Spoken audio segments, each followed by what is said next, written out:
Selamat pagi pemirsa, Presisi Pagi kembali hadir untuk Anda edisi Selasa 22 Juli 2025. Selama 1 jam ke depan kami telah menyiapkan sejumlah informasi terkini. Bersama saya, Bribtu Zulhami Abdi. Kita lihat dulu 3 berita utama pagi ini.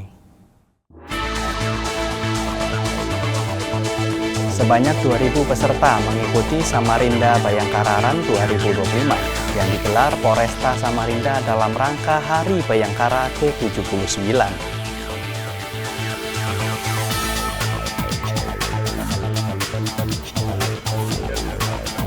Syukuran hari ulang tahun ke-67 Kodam 5 Mula Warman menjadi ajang mempererat sinergitas antara TNI dan Polri.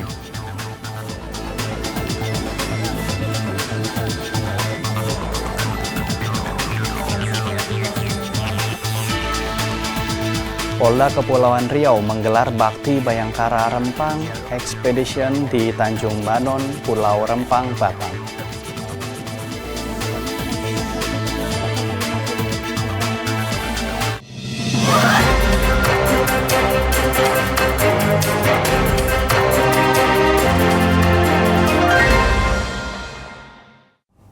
Polsek Pundong, Polres Bantul, Polda DIY mengamankan kakek diduga melakukan pencabulan terhadap bocah perempuan berusia 6 tahun. Korban sempat diancam pelaku untuk tidak menceritakan aksi asusilanya. Kapolsek Pundong AKP Rompuko menjelaskan, antara korban dan pelaku diketahui masih memiliki hubungan kekerabatan serta tinggal bertetangga. Kasus tersebut terjadi sekitar bulan Mei 2025. Kasus asusila ini terungkap ketika pelapor yakni ibu korban mendapati korban pulang bermain dalam kondisi ketakutan dan gemetar. Korban sempat menyebut nama Mbah S dan mengaku takut. Setelah didesak, korban akhirnya menceritakan apa yang dialaminya.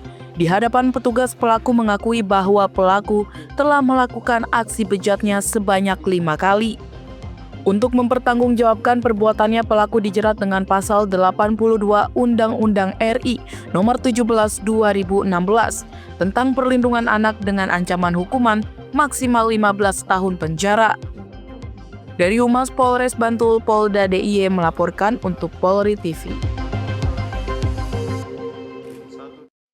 Pemirsa, unit reserse kriminal Polsek Cempaka Putih kembali menangkap 1 terduga pelaku pengerusakan dan penjarahan warung kelontong 24 jam di rumahnya di kawasan Babelan, Kabupaten Bekasi, Jawa Barat. Dengan tertangkapnya Rojati Alif, total tersangka yang telah diamankan berjumlah 3 orang.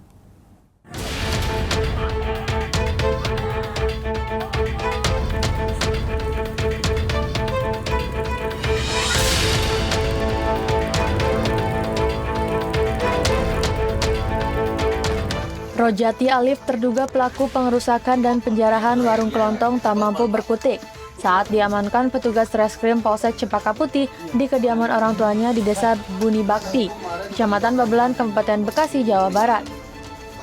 Bersama tersangka, petugas juga mengamankan baju dan sepeda motor yang dipakai saat aksi penyerangan dan penjarahan warung kelontong terjadi. Alif merupakan orang ketiga yang berhasil diamankan petugas setelah sebelumnya petugas berhasil mengamankan Bilal Pratama dan Raul Arafa di Johar Baru, Jakarta Pusat. Guna memperkuat berkas penyelidikan, ketiga tersangka kemudian dibawa petugas ke lokasi kejadian. Dari hasil penyidikan diketahui jika penyerangan dan penjarahan warung bermula dari keributan yang melibatkan tersangka Alif dengan 5 orang tak dikenal saat tengah menonton aksi balap liar.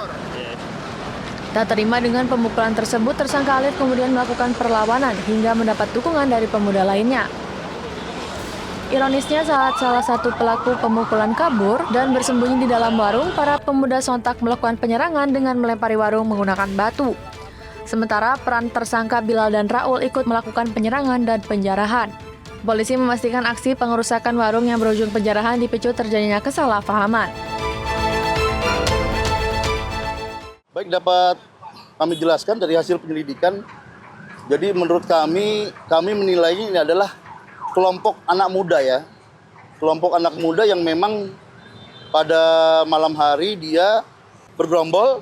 Nah, kemudian mereka ini bisa dibilang dari berbagai macam wilayah. Ada yang dari kelompok wilayah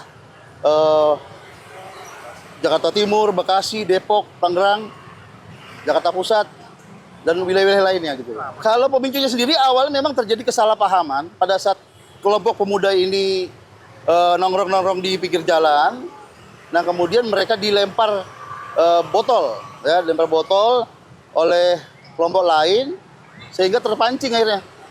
Nah terpancing, kemudian mereka mengejar.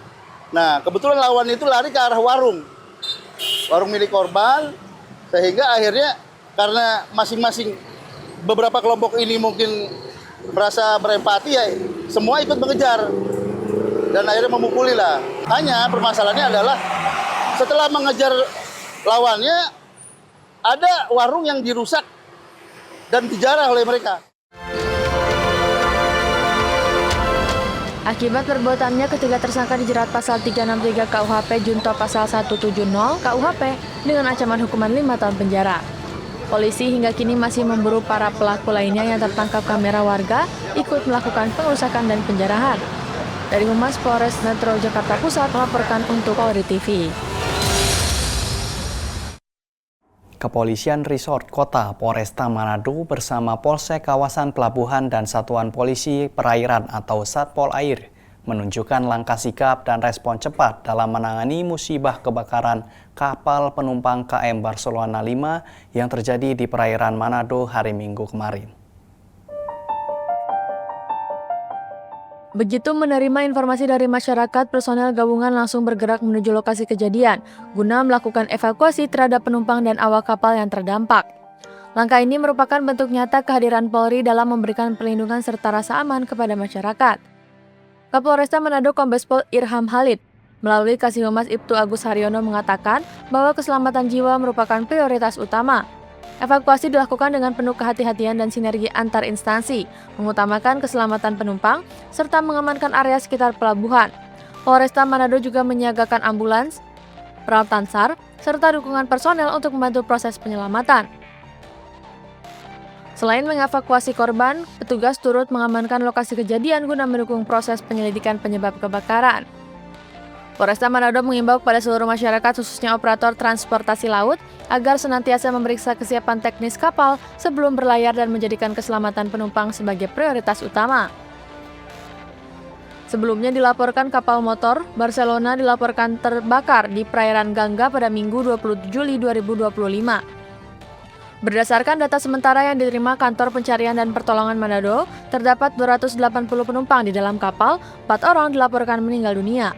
Sementara jumlah korban yang telah dievakuasi masih dalam proses pendataan dan masih terdapat korban yang dalam proses pencarian maupun penanganan medis. Dari Humas Polresta Manado Polda Sulawesi Utara melaporkan untuk Polri TV.